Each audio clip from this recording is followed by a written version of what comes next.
Estamos estudiando el Catecismo de la Iglesia Católica, su primera parte, la profesión de la fe.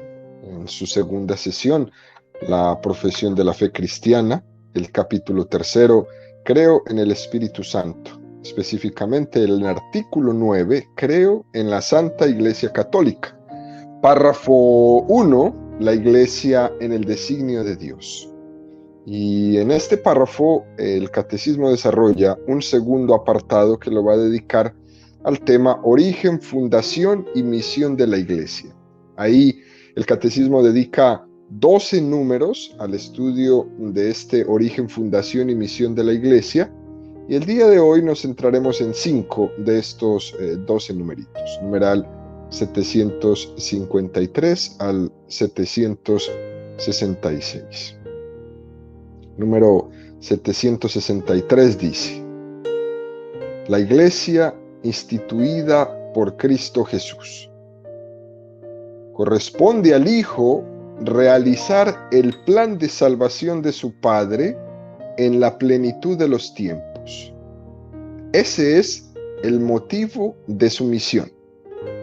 El Señor Jesús comenzó su Iglesia con el anuncio de la buena noticia, es decir, de la llegada del reino de Dios prometido desde hacía siglos en las Escrituras. Para cumplir la voluntad del Padre, Cristo inauguró el reino de los cielos en la tierra. La Iglesia es el reino de Cristo presente ya en misterio. Es un número del Catecismo muy interesante, ¿no? A la hora de descubrir la relación que existe entre Cristo y la Iglesia. Recuerden, queridos amigos, que ayer comentábamos que la Iglesia pertenece al designio de Dios Padre. La Iglesia es la expresión de la comunión que hay en la Santísima Trinidad. Y en este número se concreta un poco más esta idea. Jesús vino a nosotros para realizar un plan de salvación que era la misión que el Padre le dio al Hijo. ¿Cuál era esa misión? Predicar la llegada del reino de Dios. Cristo inauguró el reino de Dios en la tierra. Y aquí se plantea entonces una pregunta que nos puede dejar, digámoslo así, un poco abierta a la opinión de algunas personas. La pregunta ¿es lo mismo reino de Dios que iglesia? Vuelvo y repito. ¿Es lo mismo reino de Dios que iglesia? Hoy día, queridos amigos, con frecuencia se escuchan explicaciones que pueden llegar incluso a confundir a muchas personas y nos pueden llevar incluso a amar menos a la Iglesia, a alejarnos de ella, a verla con cierta distancia, ¿no? Como si la Iglesia fuera otra cosa distinta de lo que Jesús predicó. Incluso, por desgracia, ha habido pues teólogos, autores cristianos en la historia bastante alejados de la comunión con el magisterio de la Iglesia, que han llegado a hacer afirmaciones como las siguientes, ¿no? Cristo predicó el reino de Dios y luego vinieron otros y fundaron la Iglesia. Eso lo habrá usted escuchado muchas veces, manifestando con esto, ¿no?, que el reino de Dios y la Iglesia son dos cosas distintas. Y esto es un error. Como nos dice aquí el número 763, la Iglesia es el reino de Cristo presente ya en misterio. Tenemos que afirmarlo categóricamente ante todas estas personas que intentan separar el reino de Dios de la Iglesia. En cierto sentido, lo coincide exactamente el Catecismo cuando dice reino de Dios y Iglesia, porque el reino de Dios se extiende más allá de lo que las fronteras visibles de la Iglesia marcan. El reino de Dios no está únicamente en los que están inscritos en los libros parroquiales, donde están las actas del bautismo. El reino de Dios está trabajando en el corazón de muchas personas que inculpablemente no han sido bautizadas, porque no han tenido la oportunidad de conocer el tesoro que es la Iglesia Católica en su vida. No han conocido la predicación y no han sido bautizadas. Aún en ellas, el reino de Dios está trabajando en su corazón. En su corazón. Lo que ocurre es que la Iglesia no es solo una estructura visible. La Iglesia no es solo el Papa y el Vaticano y sus parroquias y sus diócesis y sus dicasterios y toda su estructura. La Iglesia no es solamente una estructura visible. La Iglesia es también el cuerpo místico de Cristo. Y en ese sentido, queridos amigos, en ese sentido, ahí sí coincide completamente Iglesia y reino de Dios. No necesariamente coincide esta estructura visible en primera vista, pero esta estructura de cuerpo místico de Cristo coincide perfectamente con el reino de Dios. Cristo predicó el reino de los cielos y al mismo tiempo estaba predicando la Iglesia, porque estas dos no son dos cosas diferentes. Acordémonos que cuando Jesús comenzó a predicar, dijo: el reino de Dios ha llegado a vosotros, convertíos y creed en la buena noticia. La llegada de Cristo coincide, queridos amigos, con la inauguración del reino de Dios entre nosotros. En algún momento lo dijimos, ese entre nosotros es la encarnación. Dios vino a vivir entre nosotros. Y en nosotros es Pentecostés. Dios viene a vivir en cada uno de nosotros. De Cristo nace la Iglesia. Y el Catecismo nos cita una pequeña parte de la Constitución dogmática del Concilio Vaticano II, llamada la Lumen Gentium, en su número 3.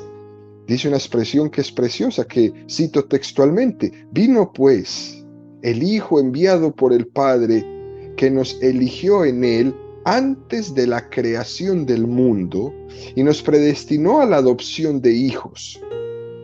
Cristo, en cumplimiento de la voluntad del Padre, inauguró en la tierra el reino de los cielos, nos reveló su misterio y efectuó la redención con su obediencia. La Iglesia, o reino de Cristo, como si fueran sinónimos, presente en el misterio, crece visiblemente en el mundo por el poder de Dios. Comienzo y expansión al mismo tiempo.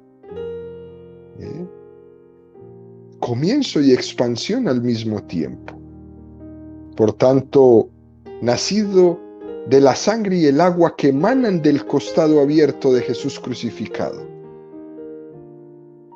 Hay una expresión que ustedes habrán escuchado algunas veces, para los cuales se malinterpreta demasiado de parte de algunas personas. La expresión es: fuera de la Iglesia no hay salvación. Esta es una expresión que han utilizado algunos santos padres de la Iglesia a través de los siglos, ya que a muchos escandaliza, ¿no? Y dicen: ustedes es una iglesia soberbia, ¿no? ¿Cómo se les ocurre decir que fuera de la Iglesia Católica no hay salvación? Porque malinterpretan y piensan que estamos diciendo que el que no esté bautizado en la Iglesia Católica se condenará. Y la Iglesia nunca ha querido decir eso.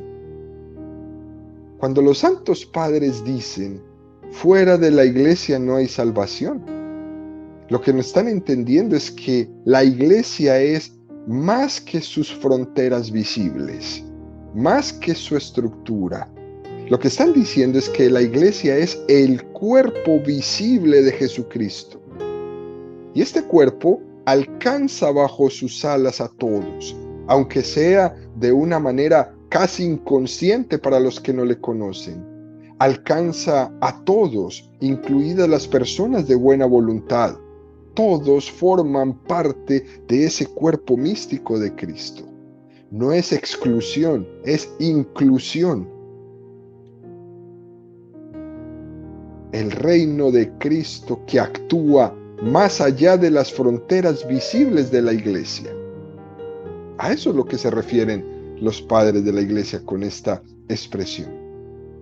Continúa el catecismo diciendo en el número 764 que este reino se manifiesta a los hombres en las palabras, en las obras y en la presencia de Cristo. Acoger la palabra de Jesús es acoger el reino. El germen y el comienzo del reino son el pequeño rebaño. Ese pequeño rebaño de los que Jesús ha venido a convocar en torno suyo y de los que Él mismo es pastor. Constituyen la verdadera familia de Jesús. A los que reunió así en torno suyo, les enseñó no solo una nueva manera de obrar, sino también una oración propia. Y nos remite el catecismo a Lucas 12:32. No temas, pequeño rebaño, porque a vuestro Padre le ha parecido bien daros a vosotros el reino. Jesús dice, no temas. Esto es grandioso, queridos amigos. Esto es como para uno ponerse a temblar. Que el reino de Dios se le haya dado a ese pequeño rebaño. Es el germen del reino de Dios, está en ese pequeño rebaño de los que Jesús ha venido a convocar en torno suyo y de los que Él mismo es pastor. Y ahí estamos tú y yo incluidos. Mateo 10:16.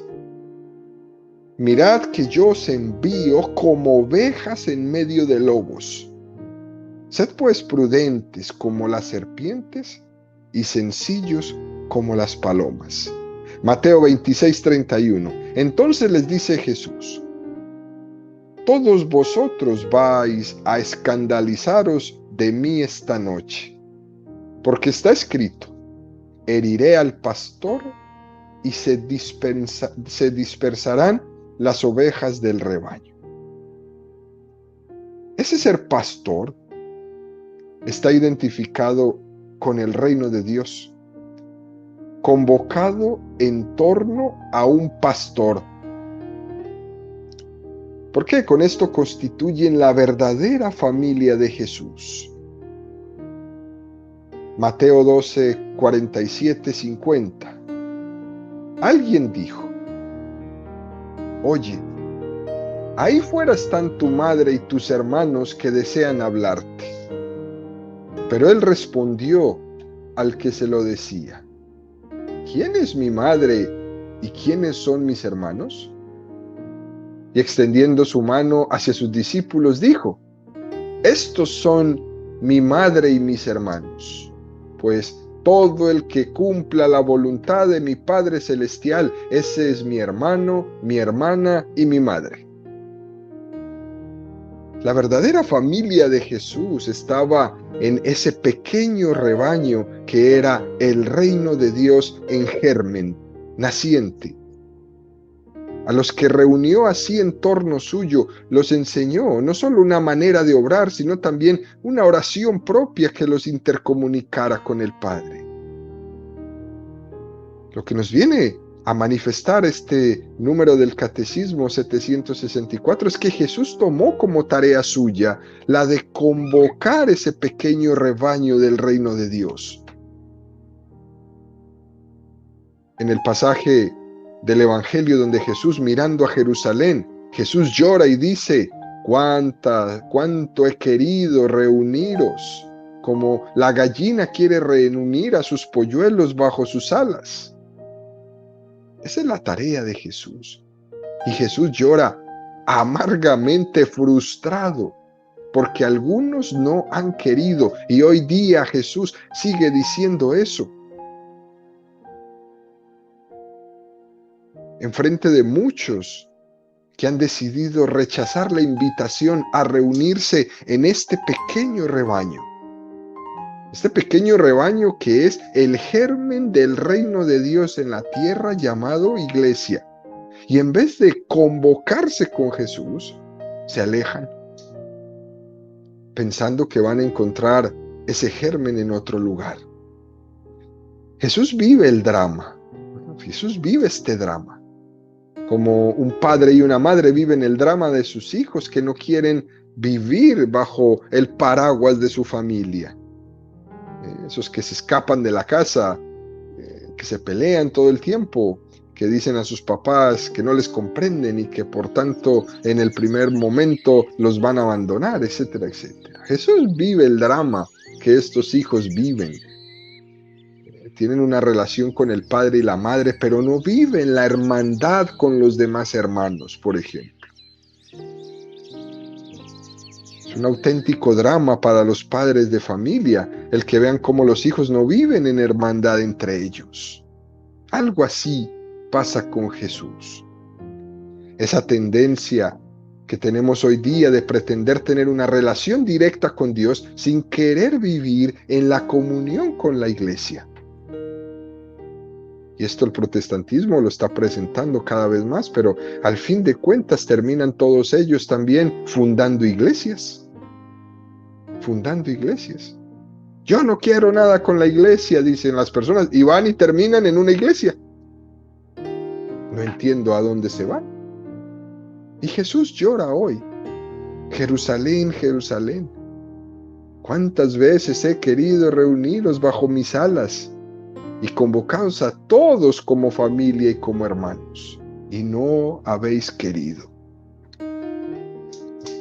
Continúa el número 765 del Catecismo diciendo que el Señor Jesús dotó a la comunidad de una estructura que permanecerá hasta la plena consumación del reino.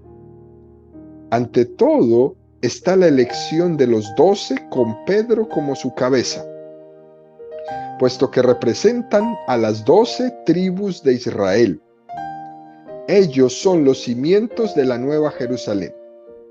Los 12 y los otros discípulos participan en la misión de Cristo, en su poder y también en su suerte.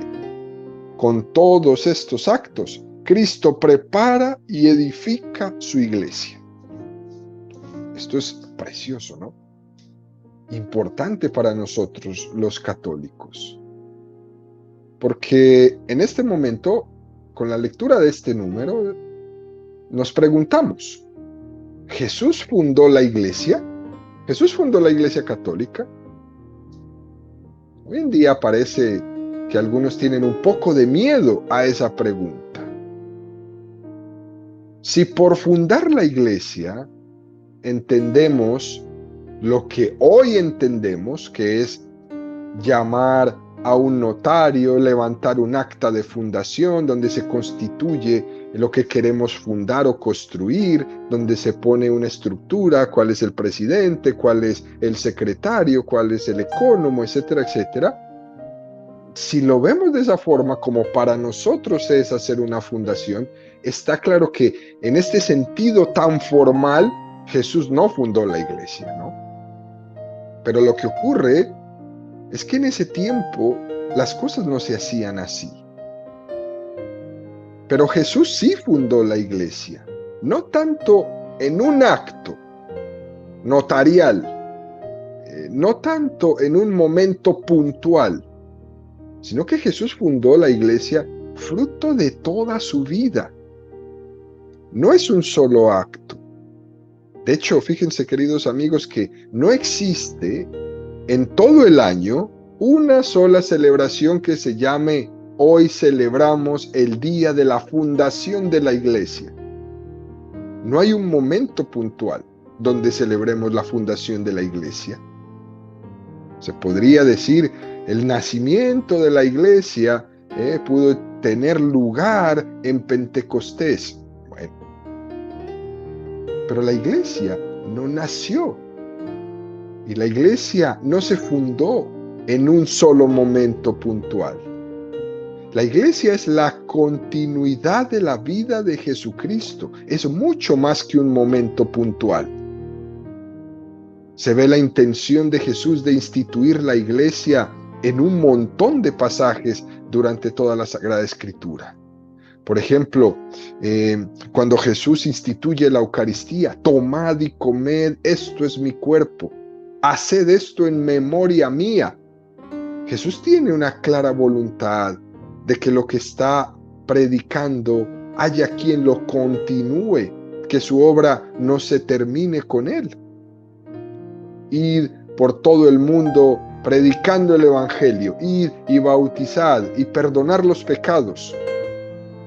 No cabe decir que haya sido una invención posterior de algunos hombres que entendieron esto, que alguien haya añadido quizás a los evangelios estas palabras. No.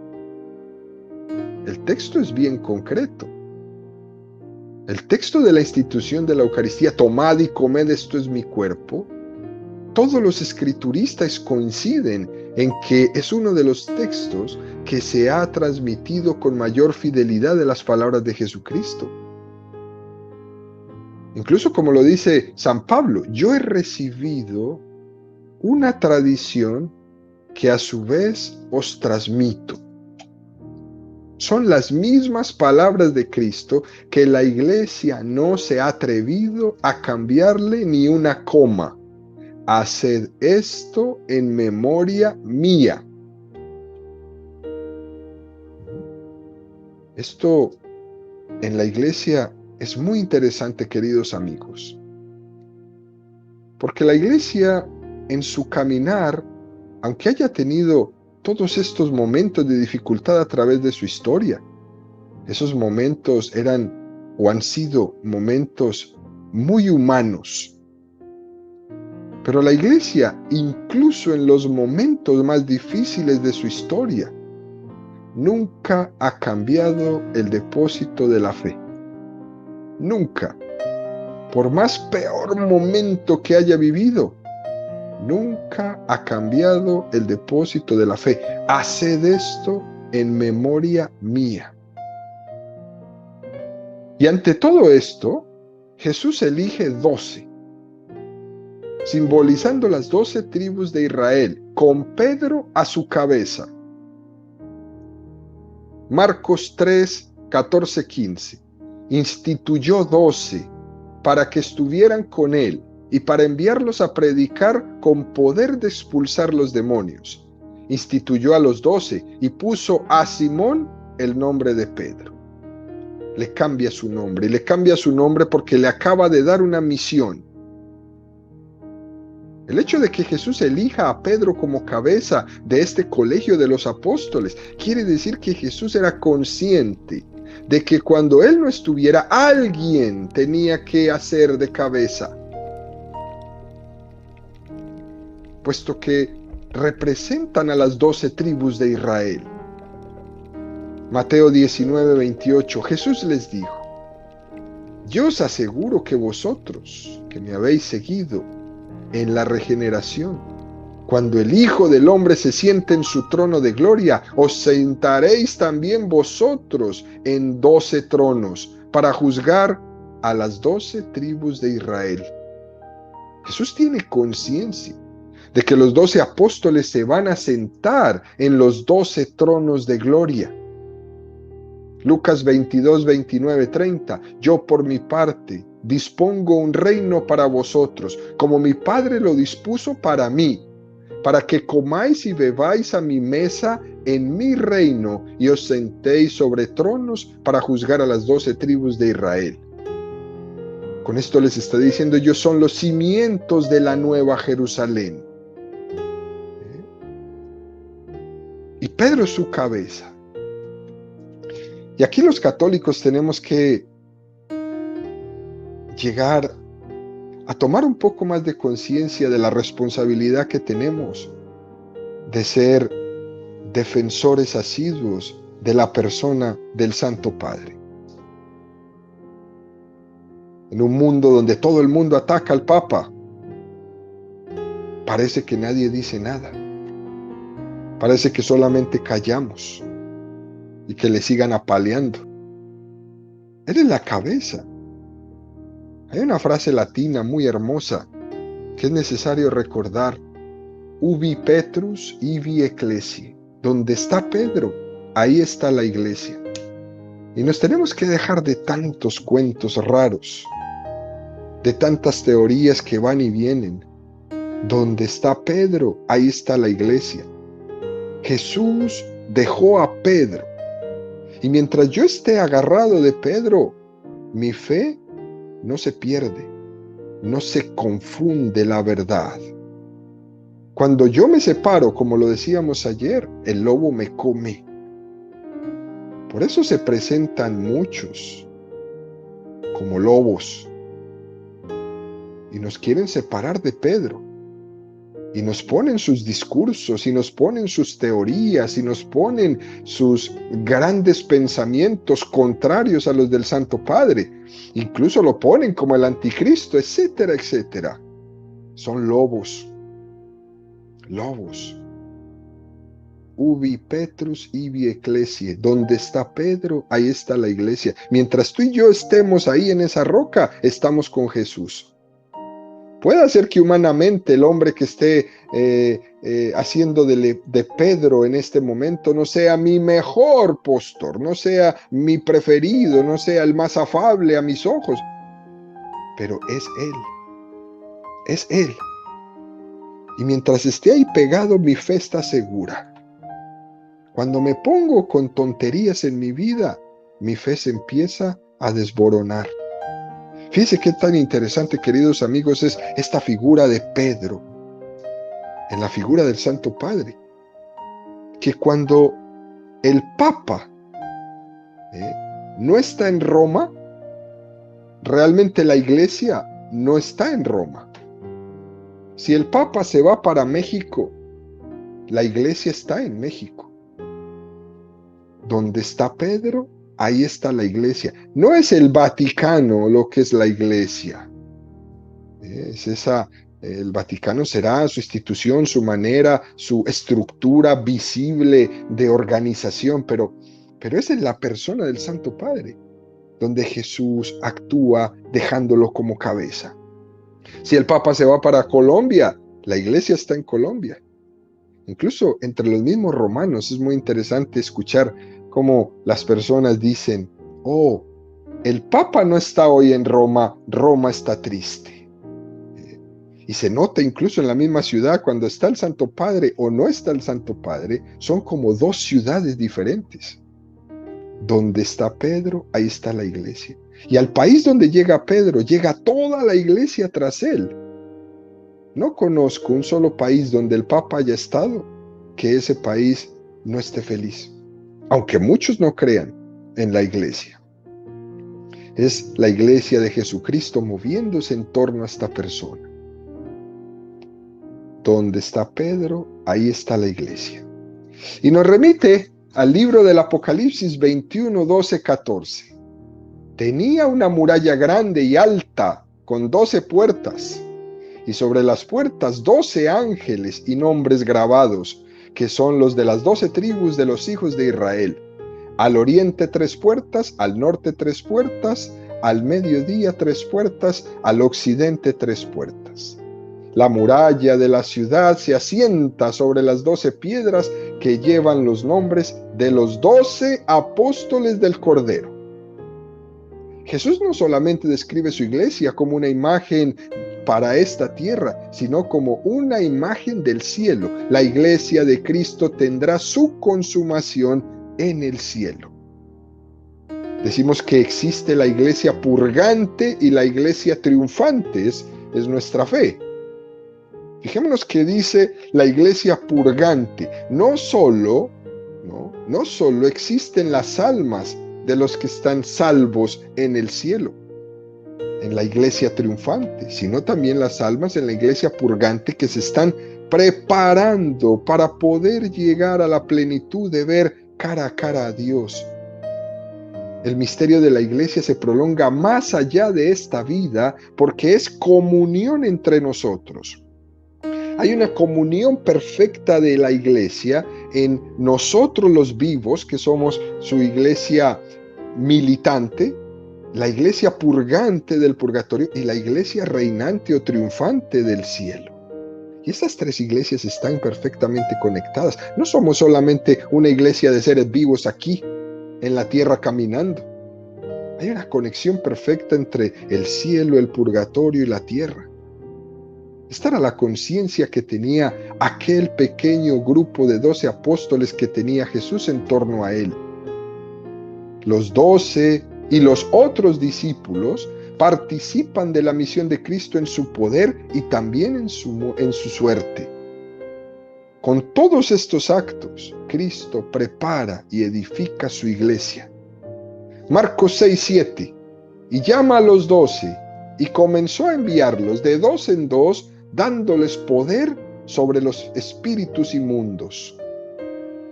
Lucas 10:1-2. Después de esto, designó el Señor a otros 72 y los envió de dos en dos delante de sí a todas las ciudades y sitios a donde él iba a ir. Y les dijo: la mies es mucha y los obreros pocos. Rogad pues al dueño de la mies que envíe obreros a su mies. Jesús le fue dando estructura a esa iglesia que estaba formando. Y tenían un grupo más íntimo de los 12 apóstoles y otro grupo más amplio de los 72 discípulos. Por tanto, queridos amigos, la iglesia es fruto de toda la vida, las palabras y las obras de Cristo en su manera como Él lo fue haciendo. El número 766 continúa diciendo: pero la iglesia ha nacido principalmente del don total de Cristo por nuestra salvación, anticipado en la institución de la Eucaristía y realizado en la cruz. El agua y la sangre que brotan del costado abierto de Jesús crucificado son signos de este comienzo y crecimiento. Pues del costado de Cristo dormido en la cruz nació el sacramento admirable de toda la iglesia. Del mismo modo que Eva fue formada del costado de Adán dormido, así la iglesia nació del corazón traspasado de Cristo muerto en la cruz. Se reserva este número del catecismo, esta imagen mística tan hermosa de la realidad que estamos explicando, que es la iglesia nacida del costado de Cristo abierto por la lanza. Esto es lo que el protestantismo se le olvida. En esta constitución dogmática que leímos, la Lumen Gentium, hace un momento, dice: el agua y la sangre que brotan del costado abierto de Jesús crucificado son signo de este comienzo y crecimiento de la iglesia. Este signo del costado abierto que Jesús quiso hacer, porque parece que en el momento de que alguien está a punto de fallecer, parece que está dejando un testamento. En este momento de Jesús también deja un testamento. Un padre de familia a punto de fallecer quiere reunir en torno a su cama a sus hijos. Y les manifiesta su última voluntad, digamos que si es posible, a cada uno en particular también. Y algo así realiza Jesucristo en este momento de la cruz, antes de traspasar esa lanza a su corazón. Quiere visualizar Jesús en la forma de morir, que Él está dejando sus últimas voluntades, su testamento. Y entre lo más precioso que ha dejado en el testamento de Jesús son estas palabras: ahí tienes a tu madre, cuídala. Es el legado más precioso que Jesús quizás nos dejó en esa última voluntad. Ahí tienes a tu madre. El otro legado que Jesús nos deja es la iglesia. Nosotros sabemos que la Virgen es la imagen de la iglesia. De su costado brota la iglesia, prolongación de Jesús, que se entiende más allá del cuerpo físico de Jesús que estaba ahí colgado en el madero. También en el momento de su muerte dice: entregó su espíritu. El testamento de Jesús en su muerte, entonces, queridos amigos, es lo que la Iglesia proclama siempre de una manera preciosa. 3 cosas son el testamento de Jesús: su madre, su Iglesia y su Espíritu Santo. Son 3 realidades verdaderamente unidas entre ellas que no se pueden separar. Si nos atrevemos a separarlas, se daña todo. No se pueden separar. Es como el alma de la fe de la Iglesia: su madre, la Iglesia y el Espíritu Santo. Y en este número todavía el catecismo profundiza un poco más este misterio de este regalo, de este testamento. Y toma en pie una imagen que decía San Ambrosio: del mismo modo que Eva fue formada del costado de Adán cuando estaba adormecido, así la Iglesia nació del corazón traspasado de Cristo, muerto en la cruz. Los santos padres vieron en esa imagen del libro del Génesis, cuando Dios formó a Eva de la costilla de Adán, como imagen de cómo Jesús forma la Iglesia de su costado. De la misma forma que Eva era la mujer de Adán, así también la Iglesia es la esposa de Cristo. En el Génesis, Yahvé hizo que Adán cerrara los ojos, y es entonces cuando Yahvé extrajo la costilla del costado de Adán, de la que formó a Eva. De la misma manera, Cristo también cerró los ojos en la cruz, y de esa agua que brota nace la Iglesia. También cuando Adán vio a Eva, cuando abrió los ojos y la vio, dijo: esta es carne de mi carne y sangre de mi sangre.